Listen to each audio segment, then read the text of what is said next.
y amén. Denle ese aplauso al Señor. Amén. Puede tomar su asiento. El domingo vamos a compartir la cena del Señor, la cena de este mes de mayo. Pero vamos a comenzar la reunión a las 19 horas, hermanos. Amén. Ya vamos a anunciar por las redes también 19 horas porque ya comenzamos con el frío y ya oscurece temprano. Amén. Así que a las 19 horas va a arrancar la reunión el domingo. Quiero compartirles una porción de las Escrituras. La palabra de Dios dice en Isaías capítulo 30, verso 7. Dice: ciertamente Egipto en vano e inútilmente dará ayuda. Isaías 30, verso 7. Ciertamente Egipto en vano e inútilmente dará ayuda. Por tanto yo di voces que su fortaleza sería estarse quietos. Ve pues ahora y escribe esta visión en una tabla delante de ellos y regístrala en un libro para que quede hasta el día postrero eternamente y para siempre. Es un pasaje bien profético, bien profundo, pero muy espiritual. Dice, vuelvo a leerles, ciertamente Egipto en vano e inútilmente dará ayuda. Por tanto yo di voces que su fortaleza sería estarse quietos. Ve pues ahora y escribe esta visión en una tabla delante de ellos y regístrala en un libro para que quede hasta el día postrero eternamente y para siempre. Y aquí podemos encontrar nosotros varias cosas importantes que son de mucho provecho para nuestra vida y para todo lo que tenemos que enfrentar en nuestra vida. Primeramente sabemos que Egipto representa al sistema del mundo. Egipto representa al sistema del mundo, a ese sistema que absorbe, a ese sistema que presiona, a ese sistema que constantemente nos está instigando a que corramos una carrera que no tiene que ver con lo que la palabra de Dios nos enseña. Por eso el Señor, este pasaje fue escrito por Isaías allá, dice, en un momento crítico para el reino de Judá a finales del siglo 8 antes de Cristo. Ellos, dice, en ese tiempo había un imperio que se llamaba el imperio asirio, que era un imperio que estaba en su máxima expresión, en su esplendor, y que había comenzado un tiempo de conquista y amenazaba con conquistar no solo Israel, sino también el reino del norte, también a Judá y a todas las naciones de la región. Esta historia fue escrita para ese tiempo, para el siglo 8 antes de Cristo, para el pueblo del Señor, pero no perdió vigencia en el tiempo, porque la Biblia es un libro espiritual, y como es un libro espiritual, la palabra es la misma ayer, hoy y siempre. Porque la palabra siempre nos terminará enseñando lo que nosotros necesitamos para poder caminar en la vida. Por eso es que dice, ciertamente Egipto en vano e inútilmente dará ayuda. Y está hablando de Egipto a un sistema que conocemos, a un sistema que ya la Biblia nos enseña que a nuestros antepasados, que a los cristianos había oprimido Egipto. Egipto había hecho que los cristianos le sirvan. Es decir, Egipto representa ese sistema del mundo que camina, que piensa y que los principios no tienen que ver con lo que la palabra dice. Y que constantemente trata de provocarnos a nosotros los cristianos a que corramos la misma carrera que ellos corren. Muchas veces caemos en esa trampa. Por eso les dice, ciertamente confiar en cualquier cosa, podría parafrasear este texto, que no tiene que ver con Dios será inútil y no dará ayuda, podríamos decir.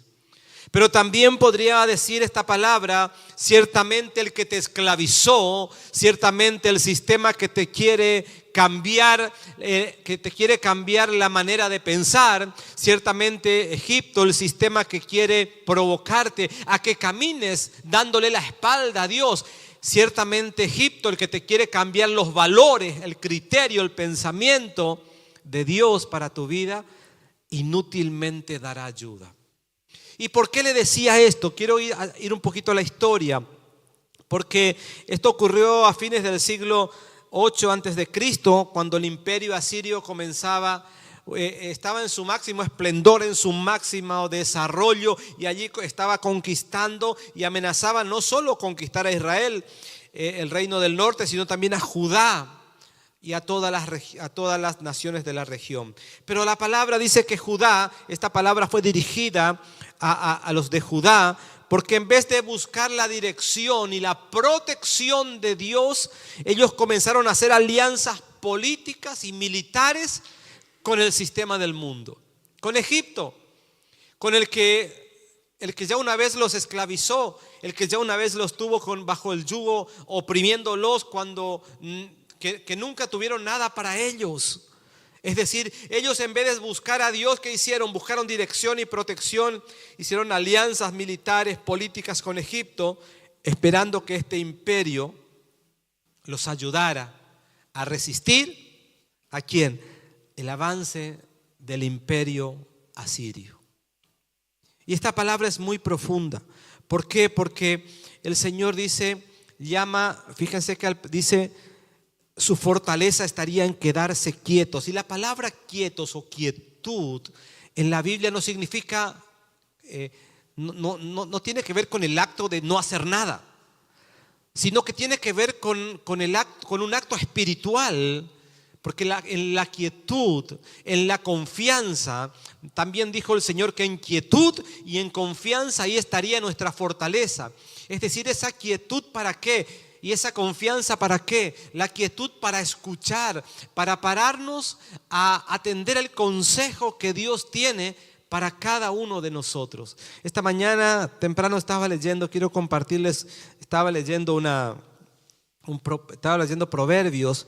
Proverbios. A ver si tengo, porque siempre anoto todas las cosas. Proverbios capítulo, ya les digo, léalo después en su casa porque me encantó, meditar en Proverbios capítulo 3, márquelo y léalo en su casa. Proverbios capítulo 3, verso 2, verso 3. Y fíjense que la palabra de Dios dice, porque largura de días y años de vida, dice, hablando de la sabiduría, del temor y de la búsqueda a Dios, dice, porque largura de días y años de vida y paz te aumentarán. Es decir, el texto está enseñando que hay largura de días y años de vida cuando hay alguien que busca la sabiduría de Dios para vivir, para poder encaminarse en la sabiduría y en el temor de Dios. Dice que la paz va a aumentar. La paz, esa paz que es shalom en hebreo, pero que no significa ausencia de problemas, sino que esa paz viene a traer bienestar, equilibrio, seguridad, plenitud, viene a traer tranquilidad, paz interior. ¿Por qué? Porque es Dios tomando nuestras vidas, es Dios llevándonos a nosotros, dándonos una recompensa por buscar esa sabiduría y ese temor en el que nosotros tenemos que vivir como cristianos. Pero, y sigue hablando la palabra, léalo en su casa. El verso 3 dice: nunca se aparten de ti la misericordia y la verdad, átalas a tu cuello, escríbelas en las tablas de tu corazón. Es decir, que nunca se aparten la misericordia y la verdad. Qué tremendo, qué tremendo. Léalo en su casa, no es lo que quiero compartir, pero luego el verso 4, porque dice: y hallarás gracia y buena opinión ante los ojos de Dios y de los hombres. Fíjense qué poderoso es cuando nosotros no buscamos la alianza con cosas que no tienen que ver con Dios. Cuando nosotros no buscamos hacer alianzas de tratar de quedar bien, o hacer alianzas con el mundo, hacer alianzas con las personas, sino nuestra alianza sea allí en el temor a Jehová.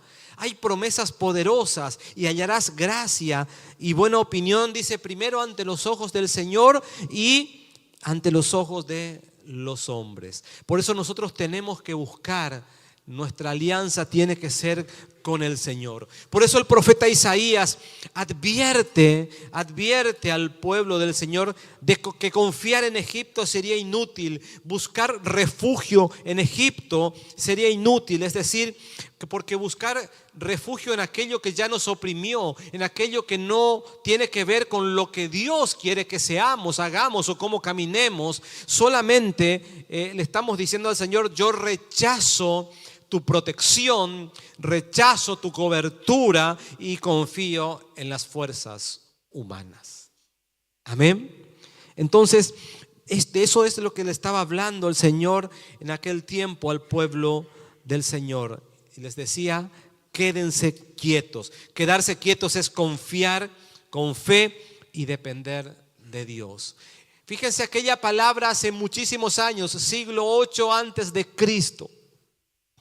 Ya el ser humano queriendo, ya el hombre queriendo buscar la confianza donde puede ver, donde puede tocar, y no apoyarse en el Dios que nos dio la vida, en el Dios que nos da victoria, en el Dios que puede levantarnos, en el Dios que puede darnos todas las cosas y aún mayores de aquellas que nos imaginamos, dice la palabra. Pero el hombre confiando ¿en qué? Confiando, dice, en aquello que siempre le dio la espalda a Dios. En un sistema. Egipto representa un sistema. A un sistema que no tiene que ver con los valores que habla la palabra. Y el Señor nos está llamando a eso. Ahora, hoy, a la iglesia actual, nuestro Dios nos recuerda hoy a través de esta palabra que la fortaleza sería estar quietos. Y estar quietos representa, como les dije, no representa un estado de pasividad o a no hacer nada, sino la quietud representa un estado espiritual donde nosotros aprendemos a fortalecernos en el Señor y donde nosotros aprendemos a echar raíces, a estar firmes en el Señor, a confiar, a depender, a obedecer la voluntad del Señor, a no apartarnos de su camino, porque eso es lo que nos va a dar victoria. Amén. Eso es lo que nos va a dar victoria. Diga conmigo: victoria.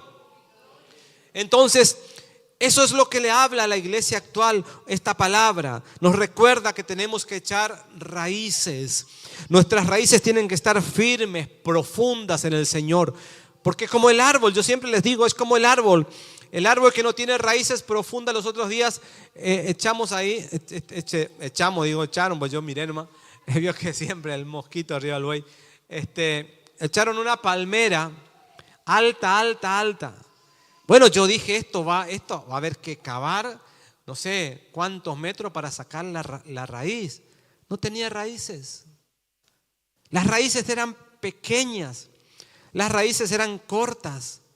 Ni siquiera podías, no sé cómo se sostenía esa palmera.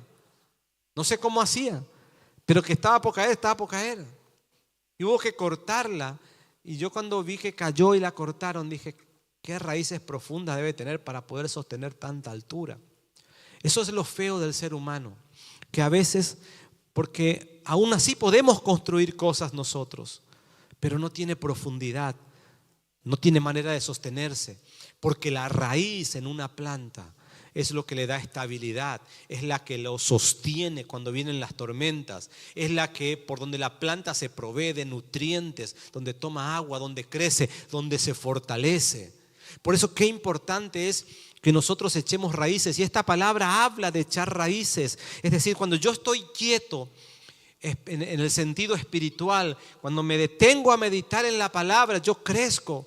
Crece mi vida interior, por consiguiente mi vida va echando raíces y yo puedo tener más claridad cuando echo raíces, puedo estar más firme, puedo confiar en el Señor, puedo aprender a obedecer con fe la voluntad del Señor y ¿sabe qué? No me aparta nada del camino, pero es necesario, dígale a su hermano, echar raíces.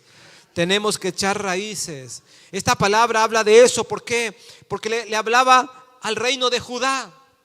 A un reino que estaba viendo dónde ponían sus fuerzas. Estaban viendo cómo hacían. Ellos no querían confiar en Dios. No querían hacer alianzas con el Señor. Estaban buscando un sponsor que los respalde para que ellos puedan verse tan fuertes y los defienda del imperio asirio. Y eso hasta el día de hoy Quiero que entienda, porque hasta el día de hoy esa manera o esa independencia o esa búsqueda que tiene el ser humano de tratar de encontrar algo en que respaldarse, algo que pueda ver, que pueda tocar, hasta el día de hoy sigue vigente aún en el pueblo evangélico. Aún nosotros, y digo nosotros porque nos pasa, porque a veces ante una situación, ante un problema que es difícil o ante algo que nosotros no podemos resolver, algo que es mucho más grande, tenemos una tendencia como seres humanos, tenemos una tendencia, y es que buscamos rápido confiar en cualquier cosa, pero de lo último que nos acordamos es de orar a veces. Cierto que tengo que orar también, vamos a orar ahora que ya no se puede más. Entonces, esta palabra está dirigida a la iglesia actual, ese reino de Judá que estaba buscando a alguien que lo respalde, a alguien que sea un sponsor. ¿Para qué? Para que los defienda. Y la palabra dice que el Señor es el que quiere defendernos. La palabra dice que es Dios el que quiere pelear nuestras batallas. La palabra dice que Dios irá delante nuestro. Él es el que abre las puertas de hierro, los cerrojos de bronce hace pedazos. No importa lo que pueda ocurrir, pero es Dios. Si usted lo cree, mi hermano, dele ese aplauso al Señor. Dios irá delante de ti, dice la palabra. Abrirá puertas de hierro y cerrojos de bronce hará pedazos. Y no solo eso, quiere revelarnos los tesoros que están escondidos. Lo que mucha gente ignora, lo que mucha gente no sabe, Dios quiere revelarse. Dígale: a mí se quiere revelar el Señor. Amén. A nosotros. Por eso quiero hablarte, no me quiero extender, pero quiero hablarte de echar raíces, porque necesitamos echar raíces. Es tiempo de echar raíces. ¿Para qué? Primero, para que nada pueda conmovernos, porque los tiempos apremian. Los tiempos no son fáciles, y esto nosotros tenemos que hablar una realidad como cristianos. Nosotros no podemos vender espejitos de colores a todo el mundo, porque hay una realidad. La Biblia dice que los tiempos no van a mejorar, sino que vendrán más tiempos difíciles. Es decir, vendrán años difíciles en los que sin Cristo va a ser difícil, imposible avanzar o crecer. Tal vez años anteriores sí, y yo con mucha razón le digo y creo en la gente vieja, en la gente antigua que dice: pero parece que antes era más fácil. Sí, claro que siempre antes era más fácil, porque la palabra enseña que a medida que avanza, que el día se acerca, los tiempos serán más difíciles, dice la Biblia. Los tiempos serán más difíciles. Entonces, la única manera de poder avanzar en los tiempos que se vienen es tomados de la mano del Señor, echando raíces. Y esto no les hablo porque a él el pastor quiere infundir miedo. No, es lo que la Biblia dice. Yo le cuento lo que la Biblia dice.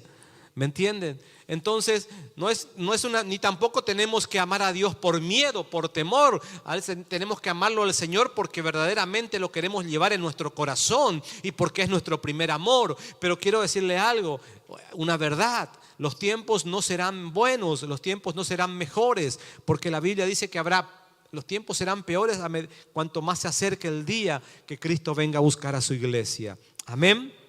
Entonces, nosotros necesitamos echar raíces, estar firmes, estar preparados, como esas vírgenes que estaban listas esperando que el Señor venga. Pero dice que, ¿se acuerda? Que había algunas que eran desprevenidas, despreocupadas, no estaban listas. Y la palabra nos manda a estar cada día más listos. Es decir, es cierto que avancemos, que hagamos todo lo que tenemos que hacer aquí en la tierra, pero que crezcamos en Cristo, echemos raíces. Entonces vamos a estar listos, preparados para cuando Cristo venga. Y si Cristo no viene, sabemos que el día que dejamos de respirar aquí en la tierra, nuestros ojos los vamos a abrir en el cielo. Amén. Así que dígale a su hermano: echar raíces. Echar raíces. Y quiero por la palabra de Dios, que la palabra dice que estemos quietos, que estemos firmes, echando raíces. Escuche lo que dice el Salmo 1, verso 1.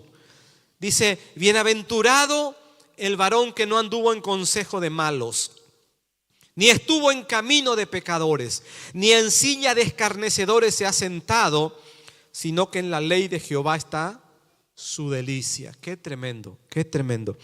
Dice, y en su ley medita de día y de noche. Fíjese que todo esto que dice el Salmo 1, dice, ¿qué es lo que hace este hombre? ¿Qué hace esta persona, este varón, este ser humano que acá nombra el Salmo 1? Dice que no anduvo en consejo de malos. Primero, no anduvo en consejo de malos, ni en camino de pecadores, ni se sentó con los que escarnecen al Señor, sino que dice que su delicia, sino que su momento más placentero. Yo no sé cuál es el momento más placentero que tenemos. Alguno dirá, ay, cuando me siento como un buen asado. Sí, está bien. Cuando me siento a tomar un buen mate. O cuando me siento, no sé, me acuesto en la cama y estoy. Pero hay un momento que es mucho más delicioso, que es el que tenemos que buscar nosotros, que es el que tenemos que aprender a deleitarnos para que las cosas nos vayan bien. Hay un momento que nosotros como seres humanos necesitamos apartar, y es lo que dice el verso 2 en adelante. Sino que en la ley de Jehová, dice, está su delicia. ¿En qué? En la palabra. En leer la palabra. Ahí está su delicia. ¿Dónde?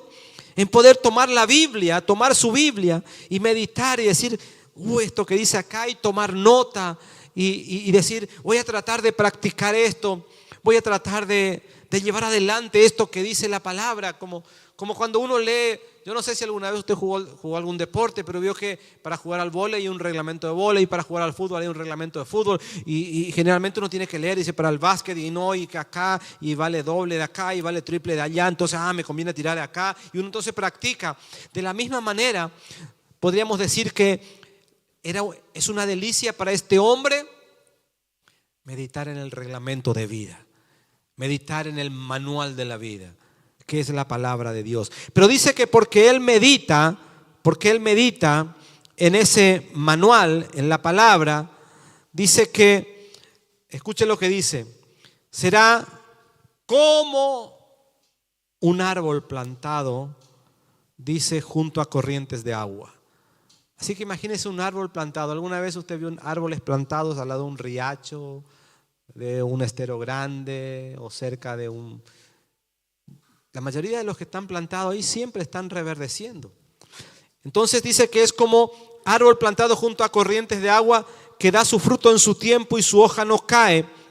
Y todo lo que hace, que dice, prosperará.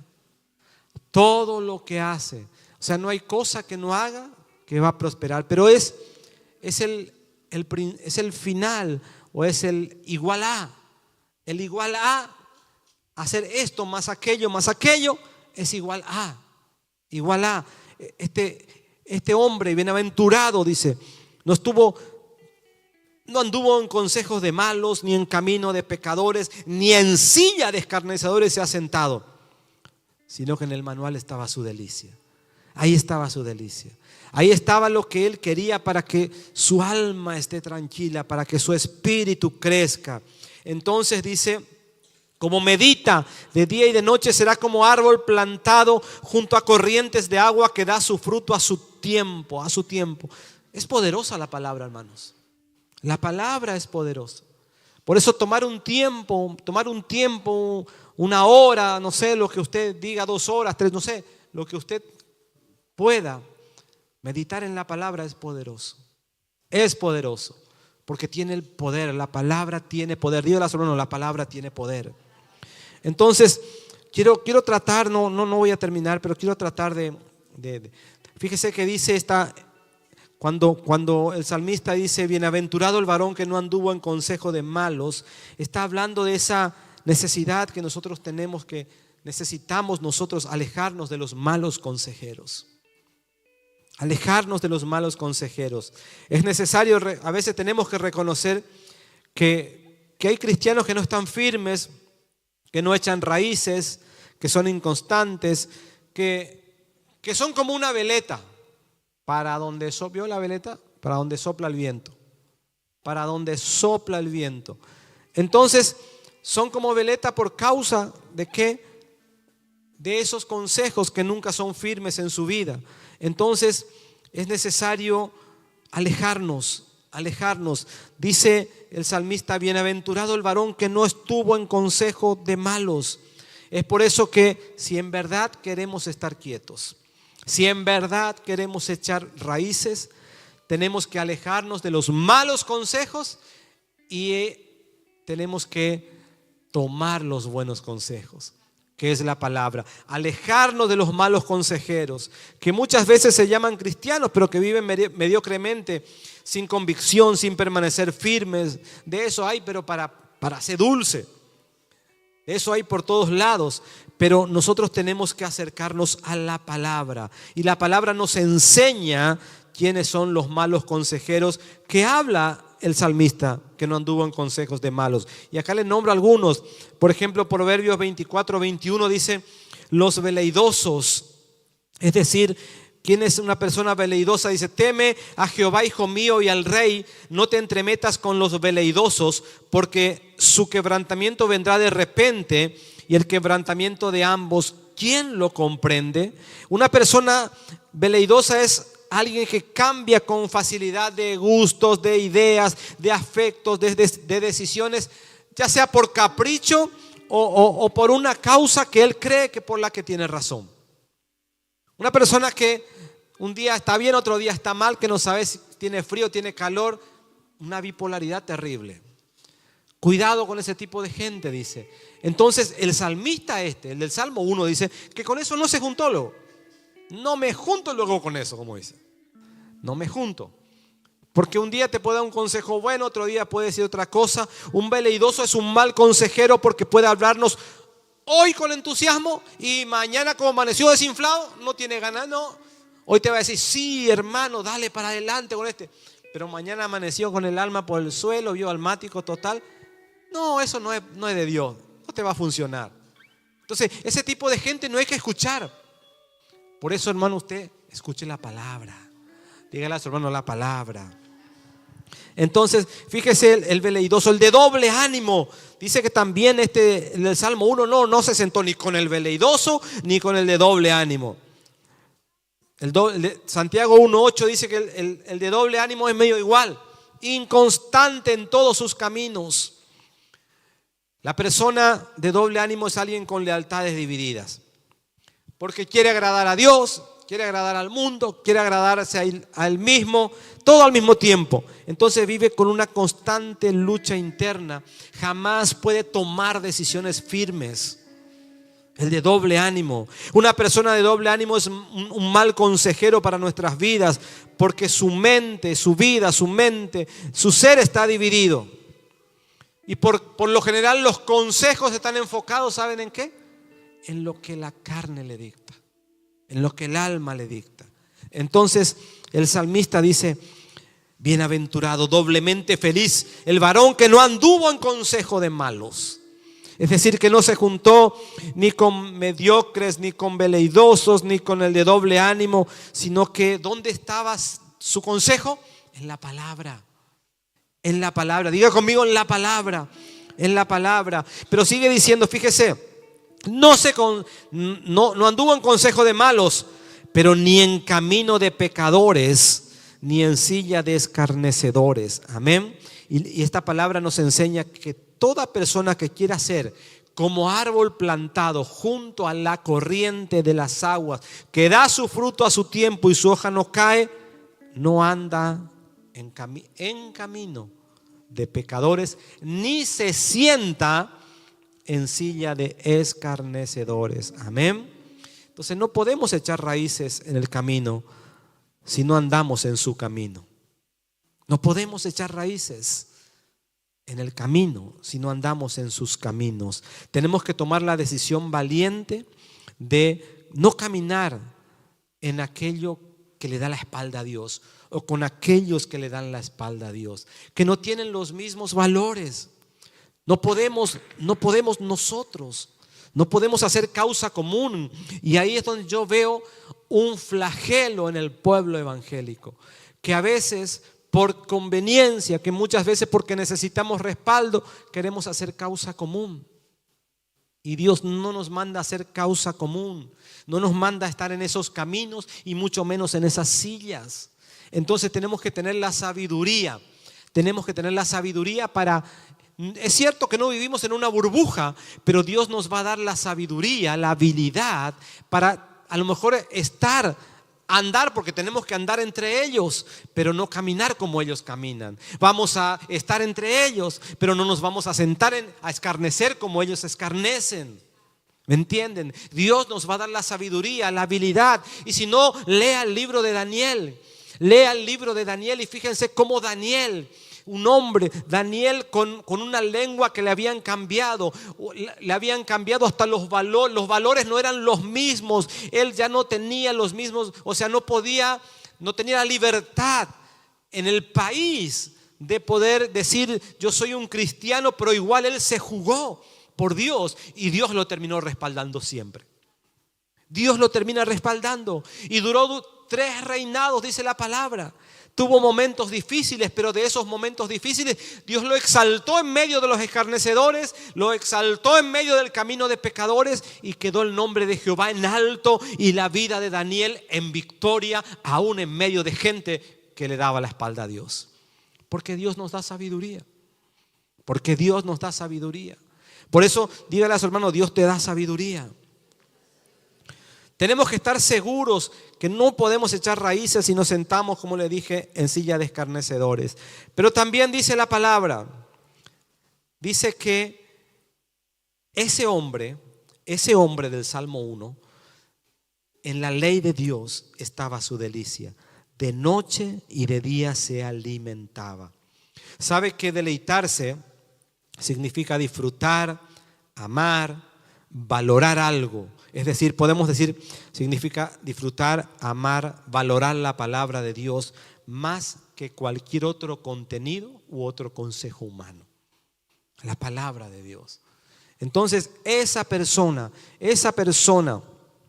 dice la Biblia que esa persona tendrá victoria siempre, tendrá victoria.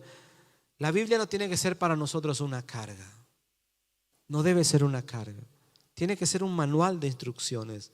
La Biblia tiene que ser una fuente de gozo, de dirección, aún en los tiempos de dificultad. El Salmo 119, 92. Escuche lo que dice. Si tu ley no hubiese sido mi delicia, ya en mi aflicción hubiera perecido. Ya hubiera muerto. Ya hubiera muerto. Fíjese lo que dice este salmista. Si yo no me hubiese detenido un momento en los momentos de aflicción a leer tu palabra, a meditar, a deleitarme, ya estaría muerto. Ya estaría muerto. Ya hubiera perecido. Por eso es que necesitamos deleitarnos. Nadie puede echar raíces en un terreno que no le gusta. Nadie puede echar raíces en un terreno que no le gusta. Y si la Biblia no es tu delicia, déjeme decirle algo. Tampoco será tu fundamento. Cualquier otra cosa será tu fundamento. Nadie echa raíces donde no le gusta. Y si la Biblia no se vuelve una delicia, el fundamento será otro. El fundamento será otro. Y Jesús dijo que el buen fundamento, el hombre que escucha y oye, es alguien que pone un buen fundamento. La Biblia tiene que ser nuestro fundamento. Cuando alguien se deleita y medita en la palabra, se fortalece contra la tentación, aprende a discernir los malos consejos, se mantiene firme en el camino correcto. Porque la Biblia nos despierta nuestra vida. A lo mejor al principio no la vamos a entender, pero Dios es especialista en revelarse a nuestras vidas a través de su palabra. No deje de leer la Biblia, no deje de meditar en la palabra, porque Dios quiere que echemos raíces. Necesitamos echar raíces para poder caminar en victoria en los tiempos que se vienen. Echar raíces para poder tener éxito, para poder avanzar. Crecer en el Señor para poder avanzar, para poder estar listos, para poder estar firmes, para fortalecernos contra todo lo que el enemigo venga a traer a nuestras vidas, las desilusiones, las tentaciones, los fracasos y todas esas cosas que el diablo prepara para meternos en esas trampas, en esas trampas que Satanás siempre prepara. La desilusión, la tentación. las traiciones, la difamación, todas trampas que el enemigo arma siempre. Bueno, ¿sabe qué? Cuando nos fortalecemos en la palabra, nos fortalecemos contra todas esas cosas. Y no habrá quien te haga frente, dice la palabra. Podemos discernir los malos consejos para no caer en la trampa. Y por sobre todas las cosas, nos mantenemos firmes en el camino. Firmes en el camino. Sabemos que yo no me voy a sentar en silla de escarnecedores, sino me voy a sentar para deleitarme en la silla de la casa de Jehová. En la silla de la casa de Jehová. Por eso quiero animarte en esta noche. Dios no quiere que vivamos una fe superficial, una fe estacional, o sea, depende de la estación. ¿Vio? Porque la fe estacional, ¿cuál es? La fe estacional es cuando no tengo fe. Solo cuando tengo fe. Pero cuando ya se me acaban las fuerzas, se me van terminando los recursos, está llegando el 25, el 26, se te baja el toco, se te acaba la fe. No, es una fe estacional. Y Dios no quiere que tengas ni una fe superficial, estacional o una fe emocional, sino que eches raíces profundas para que nada te detenga, para que puedas avanzar en medio de circunstancias, de pruebas, y que, ¿sabe qué? No importa lo que esté pasando alrededor, que siempre estemos dando frutos. Siempre estemos dando frutos. Hoy más que nunca dejar esa ligereza o esa tibieza espiritual, apartarnos de lo que no nos conviene, de lo que nos hace daño, y comenzar a hacer de la palabra, la oración, nuestra delicia. Nuestra delicia. Quiero animarte a que la palabra sea lo que sea, que la Biblia sea parte de tu vida. Que no le tengamos miedo ni pereza a la Biblia, sino que podamos en todo momento. Yo cuando tengo un tiempo ya agarro mi Biblia y marco un pasaje y lo leo. Y yo a veces tengo necesidad de Biblia, que no tengo una Biblia de papel, pero tengo en el celular y busco algún pasaje. Porque tengo necesidad de Biblia, porque cuando le alimentamos a nuestro hombre interior con la palabra, también tiene hambre, hermanos. Quiere más, porque si no el alma gana. El alma gana. Y el alma quiere estar por encima de las cosas del Espíritu. Pero en este tiempo nosotros vamos a echar raíces. Amén. Dígale a su hermano, echar raíces. Póngase de pie esta noche y vamos a orar al Señor. Vamos a adorar un momento.